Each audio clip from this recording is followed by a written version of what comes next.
Olá, tudo bem? Eu sou o professor Vini, sou professor de História, estou aqui corrigindo o vestibular unificado UFSC e Fronteira Sul. Questão 06, prova amarela, Ciências Humanas e Sociais do vestibular de 2020. Essa questão é uma questão que traz dois textos, eu diria que talvez uma questão um pouco mais complexa. Essas duas últimas aí de História, 6 e a 7, elas são para quem já está com um nível de desenvolvimento um pouco maior. Mas vamos lá, também não é um bicho de sete cabeças, dá para responder na boa.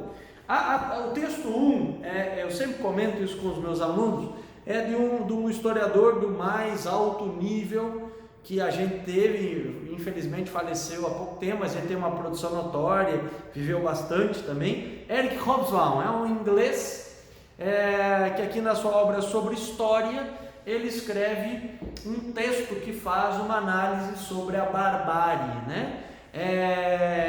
E ele termina, vamos só pegar a última frase: o pior é que passamos a nos habituar ao desumano, aprendemos a tolerar o intolerável.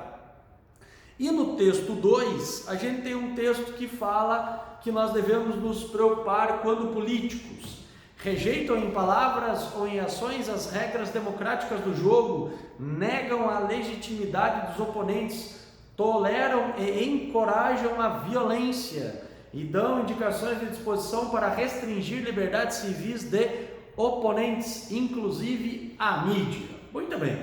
Com base nos textos e seus conhecimentos de história, é correto afirmar que... Então, 01 diz o quê? De acordo com o texto 1, os filósofos iluministas, iluminismo, padeciam de contradições, criticavam aqueles que se opunham às monarquias absolutistas. Veja bem, o iluminismo, ele critica, ele faz críticas ao absolutismo. O que é o absolutismo mesmo? São aqueles reis, são aquelas monarquias com poderes totais, com poderes ilimitados. Então, ao contrário do que já diz o texto, os iluministas não criticavam os que se opunham ao absolutismo, eles eram mesmo contra o absolutismo e defendiam restrições às liberdades individuais. Também tu veja que não, porque se tu lembrar, né, que o iluminismo está associado com aquelas três palavrinhas da Revolução Francesa, liberté, igualité e fraternité, tu vai saber que isso aqui está errado. Então essa alternativa 1 não pode estar correta. Alternativa 2 diz assim para nós: os textos 1 e 2 concordam ao afirmar que os conceitos de igualdade e de democracia fortaleceram-se progressivamente. Então vamos lá: igualdade mais democracia.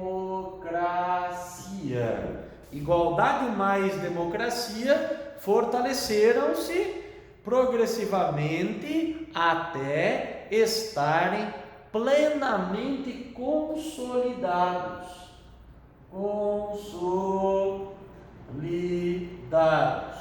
É isso mesmo? Igualdade e democracia estão plenamente consolidados e, infelizmente, pelo menos na minha opinião, não estamos. Nós ainda corremos riscos de igualdade não ser realmente um preceito que possa ser aplicado a todos, e nem democracia. Infelizmente, nós ainda temos governos, períodos da história que rompem com a democracia e implementam regimes ditatoriais. Então, essa aí também não pode estar certa. Aí vem a alternativa 04. O uso do Estado para perseguir opositores e censurar opiniões divergentes é característico da França pré-revolucionária. Tudo bem, até aí tudo certo. A França, antes da Revolução Francesa, de fato, perseguia opositores e censurava opiniões diferentes da monarquia absolutista francesa. Tudo certo.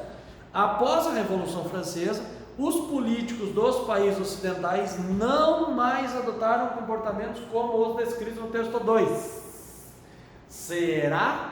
Então, países ocidentais países ocidentais pós-Revolução Francesa, é isso que está dizendo o texto para nós, não adotaram mais práticas ditatoriais. E aí, será que está certo? Infelizmente, tu sabe que não está certo. Por quê? Porque muitos países ocidentais, mesmo pós-Revolução Francesa, viraram ditadura. O nosso, por exemplo, tá tudo certo, foi ditadura. A gente teve Estado Novo, a gente teve ditadura militar, a gente teve aqui várias outras ditaduras militares no Chile, na Argentina, no Uruguai. A gente tem os regimes fascistas na Alemanha, na Itália, na Espanha e em Portugal. Ou seja, infelizmente, essa alternativa aí também está errada. Aí vem a 08. Tanto o autor do texto 1 quanto os autores do texto 2 demonstram preocupação com o avanço das práticas autoritárias nas democracias modernas. Então, autoritarismo está associado em vários casos com as democracias modernas. Infelizmente, tem sido algo que aparece sempre, colocando em risco alguns postulados da democracia. Então, tá certo. Nas democracias modernas, volta e meia, nós temos ameaças autoritárias a essas democracias. Então, tá certo. 16. O que diz para nós o 16? Inspirada por ideias iluministas, a Revolução Francesa teve fases e projetos políticos distintos. Veja, questão de Revolução Francesa. Aqui precisa ter um conhecimento sobre a Revolução Francesa e sobre as fases.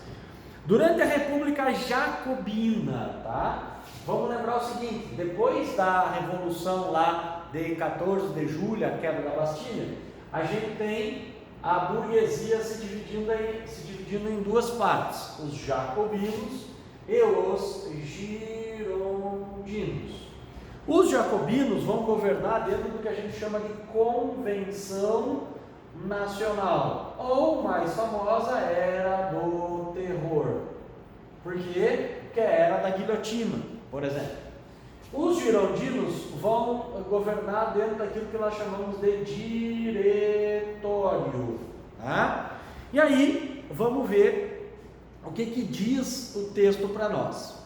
Durante a República Jacobina, então primeiro aqui, houve ações voltadas aos interesses das classes populares, para facilitar a aquisição de terras para o pequeno produtor e tabelar gêneros de primeira necessidade. Sim, os jacobinos, eles são considerados um governo popular durante o período revolucionário. Então está tudo certo. Já a reação termidoriana, está associado ao golpe do termidor. Esse golpe do termidor, ele está associado à ideia de que vão ser os girondinos que vão dar um golpe nos jacobinos e implementar o começo do diretório. E aqui a gente vai ter um governo mais elitista. Um dos exemplos aqui é que o voto, que era uma luta da Revolução Francesa, passou a ser censitário, ou seja, associado com a renda, porque obviamente a ideia era distanciar esse caráter mais revolucionário, mais rebelde e, por que não, mais popular da Revolução. Foi marcado, veja bem, esse período da reação termidoriana pela aliança entre a alta burguesia, para quem não sabe, são os girondinos, e o exército, de modo a impedir tanto o retorno dos jacobinos quanto do antigo regime. Então essa alternativa aí está tudo certo com ela. Aí vem 32, que diz para nós 32? Congresso de Viena. Congresso de Viena é 1815. O que foi o Congresso de Viena? O Congresso de Viena é o que coloca fim nos avanços da Revolução Francesa. Por quê? Logo depois que a gente tem esse período da reação termidoriana aqui, os girondinos no poder, a gente tem os girondinos colocando Napoleão no poder para garantir essa revolução burguesa. E o Napoleão vai ficar de 1799 até 1815, quando ele é derrotado lá na famosa Batalha de Waterloo. E daí o que ocorre? O Congresso de Viena. E o Congresso de Viena determina o quê? A volta do absolutismo. Então, quando a gente fala em Congresso de Viena, a gente está falando na volta do absolutismo, retorno do absolutismo. Vamos ver se é o que diz ali. O Congresso de Viena de 1815 buscava restaurar o poder das dinastias. Então, dinastia, volta do absolutismo, dinastia francesa, a dinastia dos Bourbon, após a derrota de Napoleão, e suplantar as ideias liberais engendradas pela Revolução Francesa. Então é isso que nós falamos aqui para ti. 64. Os autores do texto 2, ao descreverem as características de um político autoritário, referem-se a Napoleão Bonaparte, conhecido como o primeiro imperador populista da Europa.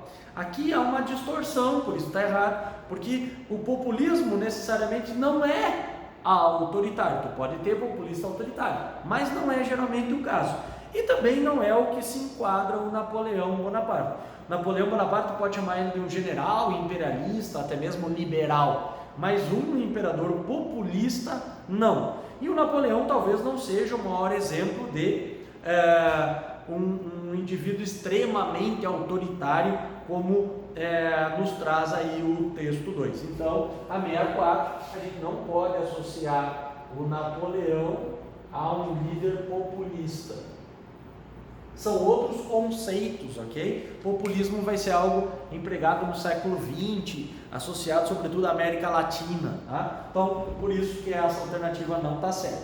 Então, o que fica certo aqui? Fica 8, fica 16 e fica 32. E o resultado dessa soma, então, 56. Beleza? Espero que tenha gostado. Ficou com alguma dúvida de Revolução Francesa? Deixa aí nos comentários que eu te ajudo. Beleza? Muito obrigado aí, um grande abraço.